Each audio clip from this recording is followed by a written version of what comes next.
একজন স্ত্রী কখনো প্রিয় নারী হতে পারে না।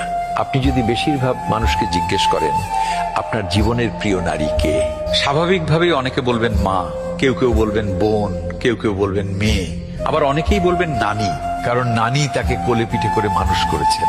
কিন্তু আমি ভীষণ অবাক হই, এমন একজন মানুষও নেই যিনি বলবেন আমার জীবনের প্রিয় নারী আমার স্ত্রী। আসলে বাঙালিদের সমস্যাটা হলো স্ত্রীকে ভালোবাসি বললে মান সম্মান কমে যায়, স্ত্রীর কাছে ছোট হতে হয়, লোকে বউ পাগল বলবে, আবার অন্যান্য পুরুষের কাছে নিজের পৌরুষত্বটা একটু কমে যায়। আচ্ছা, এমন একজন পুরুষও কি নেই যার অসুস্থতার সময় তার স্ত্রী হাসপাতালের বেডের পাশে নির্ঘুম রাত কাটিয়েছে, কিংবা বাবার বাড়ির বিলাসবহুল বাড়ি ছেড়ে একসাথে জীবন যুদ্ধটা করবে বলে অল্প বেতনের ছেলেটার হাত ধরে বাড়ি ছেড়েছে? শ্বশুর বাড়ির ঝাল তরকারি খেতে না পারলেও বাবার বাড়ি থেকে ফোন এলে ঠিকই বলেছে আমি খুব ভালো আছি।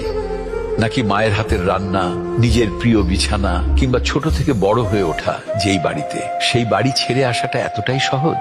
তাই একজন বউ কখনো প্রিয় নারী হতে পারে না, তার সেই যোগ্যতাই নেই।